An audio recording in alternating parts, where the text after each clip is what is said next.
कांग्रेस सांसद और लोकसभा में नेता विपक्ष राहुल गांधी के खिलाफ भारतीय जनता पार्टी और उसके सहयोगी दल लगातार विवादित बयान दे रहे हैं। कोई कह रहा है कि राहुल गांधी वक्त रहते ही सुधर जा, वरना तेरा भी वही हश्र होगा जो तेरी दादी का हुआ। तो कोई कह रहा है कि राहुल गांधी का जो जुबान काट कर लाएगा उसे लाखों रुपए का इनाम दिया जाएगा। तो कोई कह रहा है कि राहुल गांधी देश का नंबर 1 आतंकवादी है। ये पूरा मुद्दा जब शुरू होता है जब अमेरिका दौरे पर राहुल गांधी सिख समुदाय को लेकर के एक टिप्पणी कर देते हैं। आपको बता दें कि वो पूरा माजरा क्या है। ये गलत कर दी महाराष्ट्र में, या आप नहीं करना चाहते हो वो गलत कर रहे हो, या फिर आप जांच करो, ये आपका संवैधानिक अधिकार है, पर जांच नहीं करेंगे, हम एफआईआर नहीं कराएंगे, ये हमारा भी संवैधानिक अधिकार है कि हम एफआईआर कराएंगे।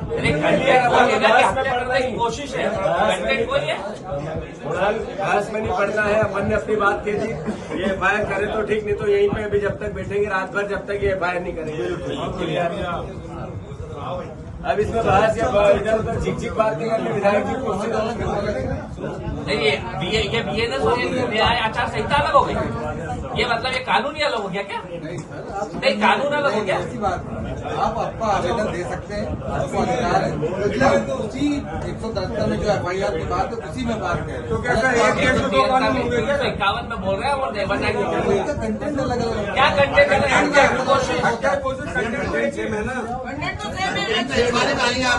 जिसके ऊपर आरोप है व्यक्ति सेम है, जिसके बारे में कहा गया है। हम अलग अलग बात।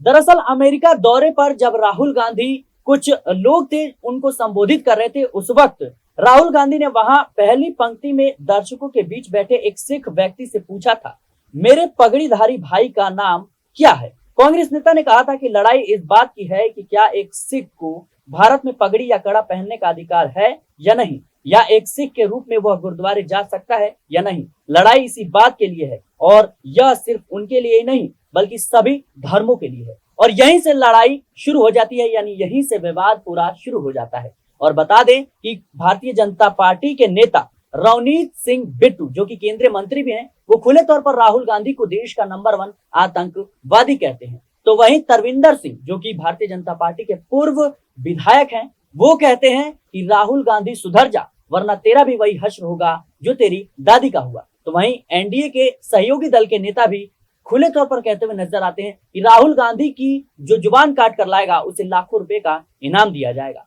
इन तमाम बयानों के बाद से अब कांग्रेस ने प्रदर्शन शुरू कर दिया है। मल्लिकार्जुन खड़गे ने प्रधानमंत्री नरेंद्र मोदी को खत लिखा, पत्र लिखा और सीधे तौर पर कहा कि अब इन नेताओं के खिलाफ एक्शन होना चाहिए, क्योंकि ये राहुल गांधी के खिलाफ जिस तरीके से बयान दिए जा रहे हैं अपने आप में उनकी जान को भी खतरा हो सकता है। फिलहाल कांग्रेस की अब इस पर क्या प्रतिक्रिया है ये हम आपको दिखाते हैं। आप देखिए जरा किस तरीके से कांग्रेस नेता शिवप्रिया श्रीनेत ने क्या कुछ कहा है। राहुल गांधी को जान से मारने की धमकी सुनकर चुप रहना नामुमकिन है, क्योंकि मुझे भाजपाइयों पर रत्ती भर भरोसा नहीं है। इसीलिए वक्त है डटकर इनका सामना करने का, क्योंकि इनका जो इतिहास है वो बहुत काला, बहुत घृणित है। ये वही लोग हैं जिनकी आरएसएस ने महात्मा गांधी की हत्या करवाई थी। ये वही लोग हैं जो हर साल महात्मा का पुतला बनवाते हैं, उस पर गोलियां चलाते हैं। ये वही लोग हैं जो सुबह से शाम तक इसी फिराक में घुमा करते हैं कि कहां पर नफरत फैलाएं, कहां पर हिंसा भड़काएं। और इन सबको नरेंद्र मोदी की मौन स्वीकृति, और स्वीकृति हो क्यों ना, नरेंद्र मोदी भी तो आरएसएस की नफरत की उसी पाठशाला से निकले हैं। ये जो अपराधियों का झुंड है ये सुबह से शाम तक इसी फिराक में घूमा करता है कि कहां पर दो समुदायों को टकराया जाए, कहां पर उनमें वैमनस्य फैलाया जाए, कहां पर दंगे भड़काए जाए, कहां पर नफरत की आग फैलाई जाए। तो ये जो बीजेपी के गुर्गे भौंक रहे हैं ये ऐसे ही नहीं भौंक रहे हैं, ये अधेल कायर असल में डरे हुए हैं, क्योंकि राहुल गांधी ने इनके असली चेहरों को बेनकाब कर दिया है। क्योंकि राहुल गांधी ने हर जन विरोधी इनके कानून के सामने चट्टान बन के खड़े होने का मन बना लिया है। क्योंकि राहुल गांधी ने इनके सियासी मंसूबों पर पानी फेर दिया है। लेकिन अरे कायर लीचड़ों, राहुल गांधी को तुम्हारी इन तुच्छी हरकतों और शब्दों से लेश मात्र भी फर्क नहीं पड़ता है। तुम तिलचट्टे जैसी अपनी बातें कहते रहो, लेकिन एक बात याद रखना, राहुल गांधी में शेर का कलेजा है, कभी आजमाना तो आ जाना, नतमस्तक होकर जाओगे।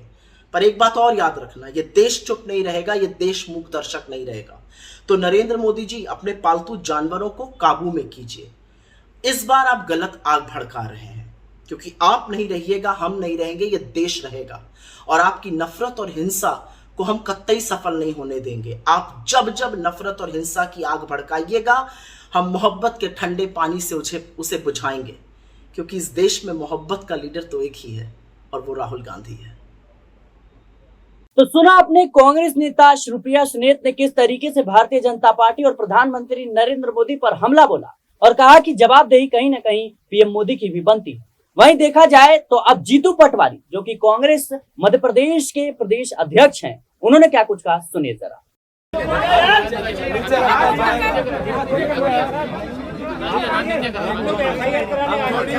थोड़ी शांति।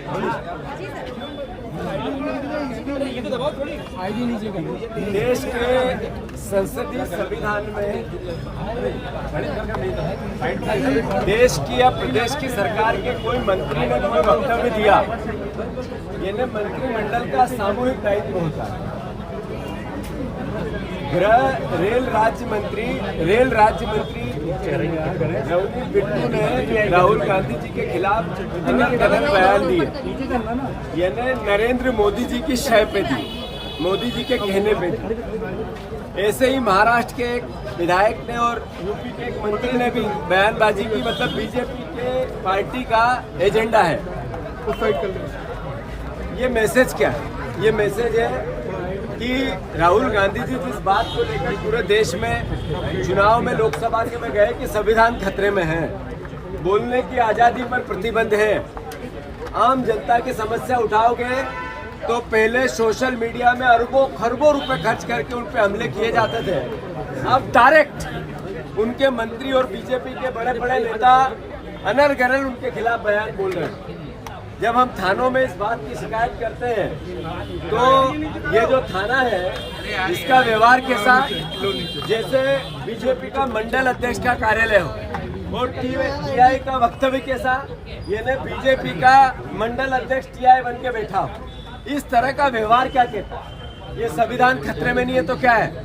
हम पिछले 2 घंटे से सीधे एविडेंस है, वीडियो है, उस पर एफआईआर कराना चाहते हैं, पर ऊपर से आदेश है सरकार का, इसलिए एफआईआर नहीं होगी। मतलब मैसेज ये है जो राहुल गांधी कहते हैं संविधान खतरे में है, बोलने की आजादी पे प्रतिबंध है, पुलिस विभाग सर्विस रूल के अधिकारी पालन नहीं करेंगे और एफआईआर नहीं लिखेंगे। ये मैसेज है कि संविधान खतरे में है। कांग्रेस पार्टी उस व्यक्ति की लड़ाई लड़ने आई है, मध्य प्रदेश कांग्रेस कमेटी, जिन्होंने प्रेम, प्यार, मोहब्बत और भाईचारे के लिए देश की कन्याकुमारी से कश्मीर तक पद यात्रा की। 200 साल के इतिहास में ऐसा कभी नहीं हुआ। जिस व्यक्ति के पिता ने, राहुल गांधी जी के पिता ने शहादत दे दी इस देश के लिए, शहीद हो गए, भारत रत्न। जो उनकी दादी ने एकता और अखंडता देश की बनी रहे इसके लिए सीने को छन्नी करवा लिया, उस व्यक्ति को इस तरह का अनर्गल आरोप लगाना मतलब देश के लोकतांत्रिक मूल्यों का अपमान करना है। नरेंद्र मोदी जी अपने मंत्रियों से जिस तरीके की भाषा बुलवा रहे हैं, ये एहसास कराता है कि उनको संविधान में भरोसा ही नहीं है। कोई विरोध में उनके बात करे, सवाल खड़े करे तो वो सहन ही नहीं कर सकते। ये मैसेज है कांग्रेस पार्टी का एक कार्यकर्ता राहुल गांधी जी के लिए,